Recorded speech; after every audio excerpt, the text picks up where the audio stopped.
The governments, as far as I can see, are largely criminal enterprises with bad actors looking to take rights and property away from people. Scariest words in the world are probably, I'm from the government and I'm here to help you. I mean, exactly. Look at what happened in Canada to the Canadian truckers during COVID. They had their bank accounts frozen. Totally abused, yeah. People were arrested, thrown in jail.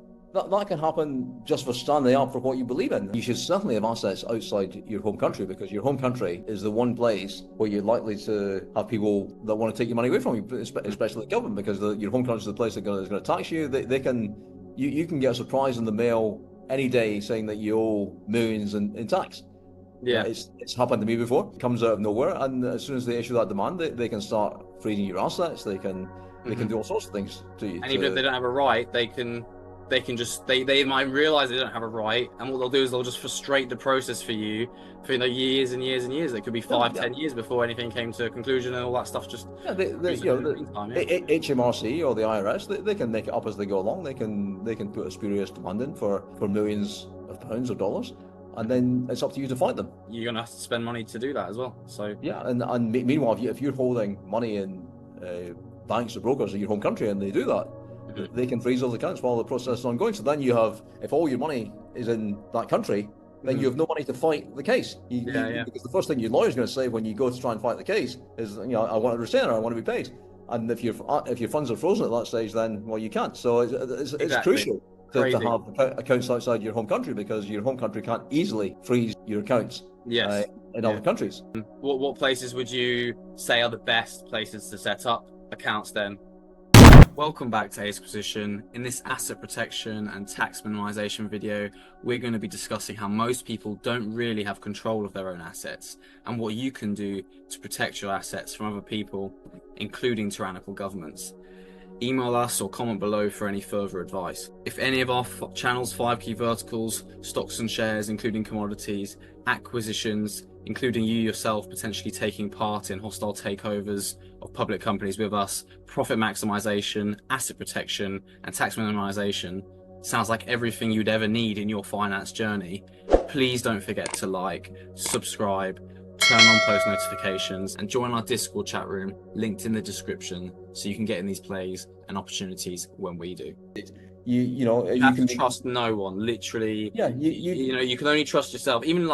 Even your friends. I mean, obviously, I do trust you, and I know you quite well. But even people that you consider close to you, you can't trust. Therefore, the scariest words in the world are probably, "I'm from the government and I'm here to help you." Exactly. Look at what happened in Canada to the Canadian truckers during COVID. They had their bank accounts frozen. Totally abused. Yeah. People were arrested, thrown in jail.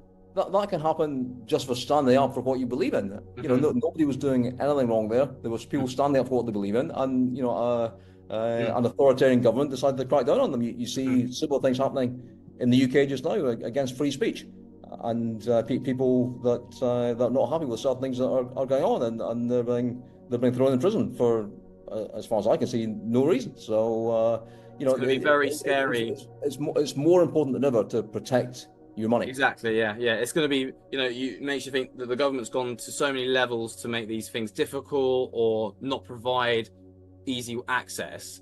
When's it going to be that they make it illegal to protect yourself, to set up like a trust fund or whatever it might be, or to have physical gold? They might do things like that, and then they'll start saying to you, you're an evil person because you're breaking the law. And I was like, it was just like, well, the law, it was legal just the last centuries. Why is it now illegal? Because you're trying to create. I think there's this thing that people think, I must follow. I'm a good person because I follow the law, but the law, legality is not morality. They're two totally different things. The governments, as far as I can see, are largely criminal enterprises with bad actors looking to take rights and property away from people, and they can do that because they have control of force in a certain geographic area. But you're not. It doesn't make you a good guy for following the law. It's much better to be a moral person than some idiot that just follows every stupid law that some government creates. You should actively be finding ways to protect yourself and your family. You don't want to be a target for some authoritarian rule. And particularly when they look at setting up things like central bank digital currencies, which can control not only whether you have your money or not, but control what you spend your money on.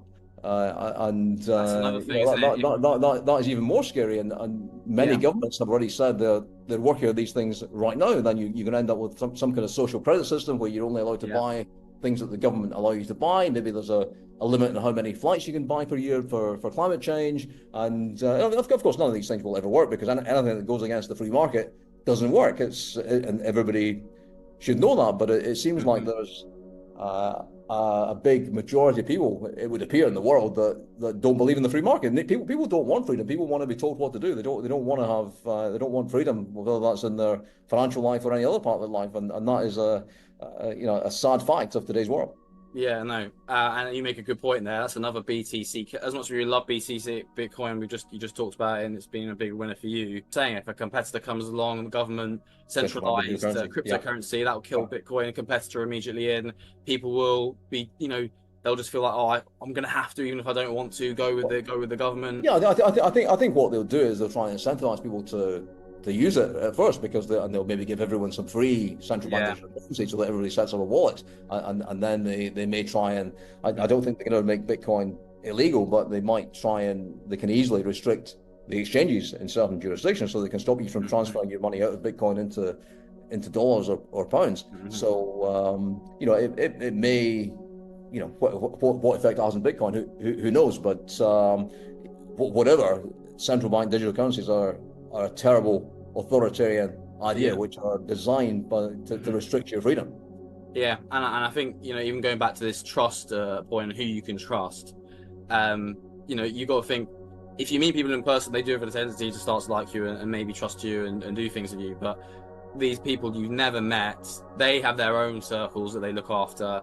Everyone has their own circles they look after. Why would they care about you? They've never met you. So why do they truly care to a point of doing the right thing morally? Anyone thinks the government that's going to protect them is going to do the right thing. I think, quite honestly, they have a screw loose. I mean, does anyone still believe that? Yeah, in their heart, definitely. I mean, they'll probably, on social media now, we're seeing all these things. People are going to go, oh, I better not show my opinion. Better not do videos like this. We might just never have a show again. Or that's what people think. It amazes me when you see people at these political conferences thinking that their candidate is going to change something. I just can't get my head around that belief that by voting some different candidate they're gonna change their life in some way. I mean, all this can do is you can perhaps vote for someone that's bad and things change around the edges, but the same authoritarian state still exists, because it's not the politicians that are necessarily controlling the there's a whole team behind them. They call them the suits. Bureaucracy. Even Putin was talking about how he would meet with, was it Blair or Bush, and they would want to do something, and then he actually said on an interview that then his people came and then they said that we weren't doing this anymore, sort of thing. So there seems to be even an admission of, there are people behind the scenes that actually. I think that's absolutely right. I mean, below that, so nothing. People wonder why does nothing change, and it's because that bureaucracy is always there, it always exists, and it's not going to change. The state is the enemy of the people, and I think since COVID, more people are waking up to that fact. But it's still, I think, a very small percentage. Bizarrely, it was the only vaccine ever to require everyone else to take it for it to be effective and things like that. And even though we knew that masks were actually not really that good at preventing the spread, they still made everyone do it. It highlighted, I think, to a number of people that, one, either they just got it wrong, fair enough, or two, that they just wanted to see how far they could take people on a ride. But, it was just a case of the authoritarian state going into overdrive and overreach, and it just got to a crazy extent. The most frightening part of it for me was that they blocked people from traveling. They actually said in certain countries, not in every country, but if you look at countries like the UK, I think at one stage they stopped people from traveling. You weren't allowed to go anywhere. Australia were very strict on things like that. One of the most strict in the world. It was authoritarianism on steroids. This thing, which means that another part of what we talk about is it's important for people to have maybe another home abroad and a second a legal residency of somewhere you can go, or another passport to help you get there. So these are things that are tools that it's something anyone who has assets should be looking at. Yeah, it's very difficult to trust third parties, not even reputable third parties, but if they're holding money on your behalf and somebody's suing you, or the government want taxes from you, whatever, they're not there to protect you. They will freeze your account. And actually, we have to use a brokerage for even if you want to buy stocks and shares in with these micro caps and these small caps. It then becomes a question of how long are you going to hold these companies for? Because are you worried that the brokerage might go bankrupt and then just take your funds, or like you say, the government decided they're going to just freeze your account because they want to investigate you for 10 years and waste your life for 10 years. So it's that can happen easily with brokerages, and nowadays, unfortunately, it's very difficult to actually get a stock certificate for shares that you own, because you buy it through a broker. It's kept in custody by them, and you have to jump through several hoops to actually get the physical certificate, and then if you go down that route, then you can't sell it quickly either, because you've got to then send the certificate back to the broker with a share transfer to sell it again. So all these things that are done for convenience make your assets less safe. You still need and it shows you do need a good broker that you can trust as well. Like I set up so many brokerages, you probably even more than you. I don't know how many you opened, and I just found the other day that I had shares in one company in multiple different brokerages for that sort of reason. And I forgot about it in this brokerage, and I was sort of notified. Other brokerages, when I asked them to do a share certificate or whatever, they do it immediately because I feel like they do have legal obligation. But in this instance, they were saying that even though I hadn't even looked at the account for 2 years, 3 years, they were asking me to pay like a 500 quid fee for not even doing it. Just not even doing anything. It's like, this is a brokerage. I haven't used your services. You just held my asset. They wanted like a custody fee. Yeah, exactly. It's kind of like held against my will. I mean, that's and they won't give you your stock back until you pay it. But they're basically holding it ransom until you pay. Or sell it off. They'll sell off my stock and through them. But again, you have to be careful, because if these brokers, if you've got funds with a broker that goes bankrupt, then you're looking at a fight to get your money back. If you hold funds in the bank that goes bankrupt, you're undoubtedly going to lose part of your funds. Yeah, so it's kind of you got to pick, as you've talked about, picking the right banks, locations, places to set up things, but also picking the right brokerages, and I guess even potentially diversifying your assets across multiple places that you think could be. I think that's crucial, because the world is a less safe place now, and you should certainly have assets outside your home country, because your home country is the one place where you're likely to have people that want to take your money away from you, especially the government, because your home country is the place that's going to tax you. You can get a surprise in the mail any day saying that you owe millions in tax. It's happened to me before, it comes out of nowhere, and as soon as they issue that demand, they can start freezing your assets. They can do all sorts of things to you. And even if they don't have a right, they might realize they don't have a right, and what they'll do is they'll just frustrate the process for you for years and years and years. It could be 10 years before anything came to a conclusion, and all that stuff just HMRC or the IRS, they can make it up as they go along. They can put a spurious demand in for millions of pounds or dollars, and then it's up to you to fight them. You're gonna have to spend money to do that as well. So and meanwhile, if you're holding money in banks or brokers in your home country, and they do that, they can freeze those accounts while the process is ongoing. So then if all your money is in that country, then you have no money to fight the case. Because the first thing your lawyer's going to say when you go to try and fight the case is, I want a retainer, I want to be paid. And if your funds are frozen at that stage, then you can't. So it's crucial to have accounts outside your home country, because your home country can't easily freeze your accounts in other countries. What places would you say are the best places to set up accounts then? Well, I think that's a big question. It really depends on which country you're from. So I would suggest that if you're from one of the English-speaking countries, you probably want to set accounts up in one of the non-English-speaking countries to frustrate the matter even more. So you might want to look somewhere like Panama or Uruguay. Even you want to go to Asia, somewhere like Singapore. I know they're an English-speaking country, but that's not a bad asset management haven nowadays. Although you need to have a decent amount of money before you can set up an account in Singapore. But someone like Panama, they will be reluctant to cooperate with any foreign governments. These are places that are worth looking at. The Cayman Islands has some very good banks. If you want an English-speaking jurisdiction, they have some decent banks there. But there are many jurisdictions. But even Eastern Europe, I know you're familiar with some countries in Eastern Europe. They have decent banks. Whether you want to keep all your money in one of these Eastern European banks, I'm not so sure. But they're definitely worth a look. And they're definitely not countries that the English-speaking countries have strong relationships with, because if you're in the UK and you put your money in Jersey or the Isle of Man, it's going to be frozen just as quickly there. Guernsey, did you say Guernsey?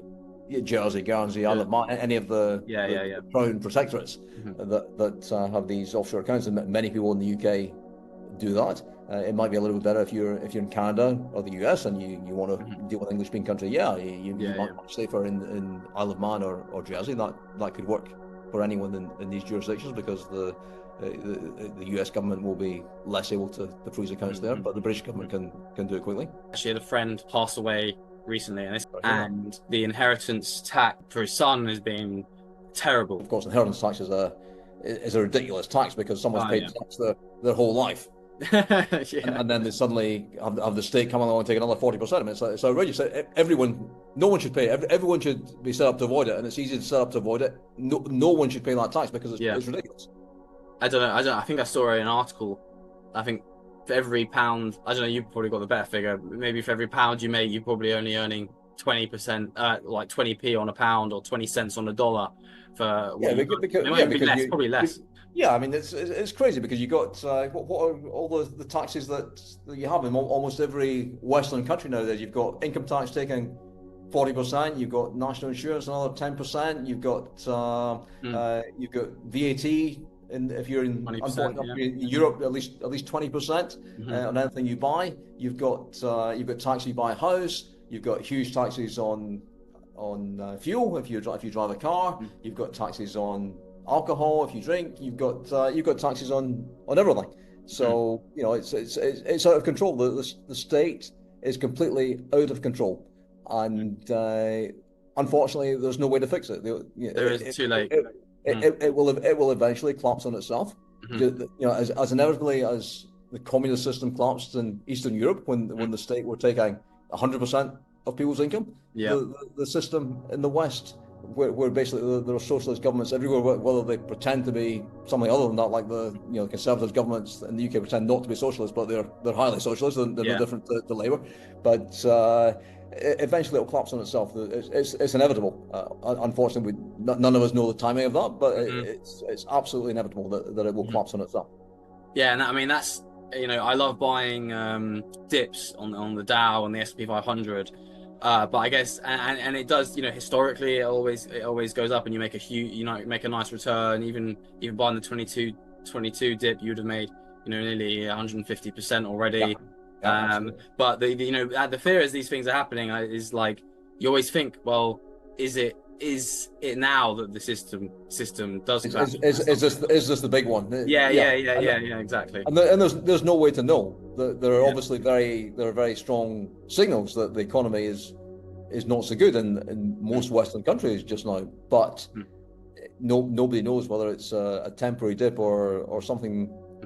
Something akin to the Great Depression of the 1930s, and which the can has been kicked so far down the road now with all the money printing of the last since 2008, in the last 15-16 years, that what the collapse, when it does come, it's going to be 10 times worse than it would have been if they'd allowed things to correct naturally back in 2008. Yeah, exactly. And then linking to all these issues, do you reckon it was when they ditched the gold standard, the governments were trying to take so much control, it was basically borderline evil? Do you reckon that is when things really started to deteriorate to a point where it's been slow, but it's getting to a point of like a pressure cooker where eventually it will just burst up people's faces? Yes, it's been a slow decline ever since we stopped having honest money in the world. it's been a long, slow decline. The Nixon took the U.S. off the gold standard in 1971, and everybody thought that things were going to collapse pretty quickly after that. But of course, here we are, more than 50 years later, and it's still holding together, sort of. So it can take much longer than anybody thinks for these things to happen. We basically don't have capitalism in any country nowadays. Capitalism is the one system that's proved to work, and it's the one system that almost nobody wants, sadly. Exactly, and because you've got more of these millennials not looking at history and realizing that history repeats itself, and if you can learn from the huge mistakes, they don't learn history anymore. They don't care. They think, oh, no, I'm just look after myself and I will do what I want. You're going to have just constant cycles of this sort of stuff. But nobody understands economics anymore. Nobody understands money, where it came from, what it does, what its uses are. Nobody understands these things nowadays. Everyone wants to.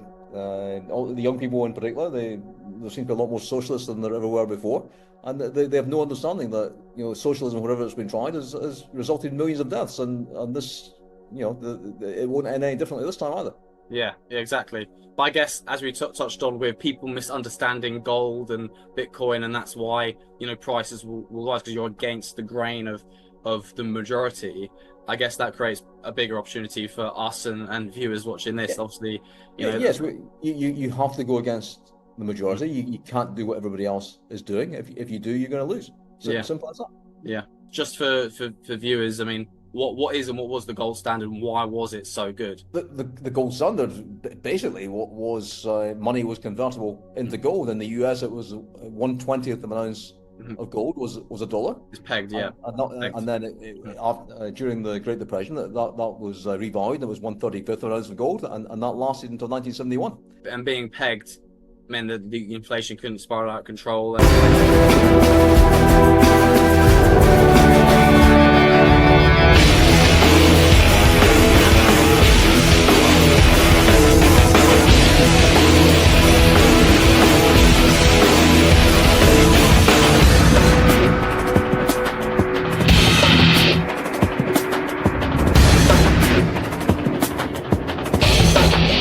As for me, I like the stock.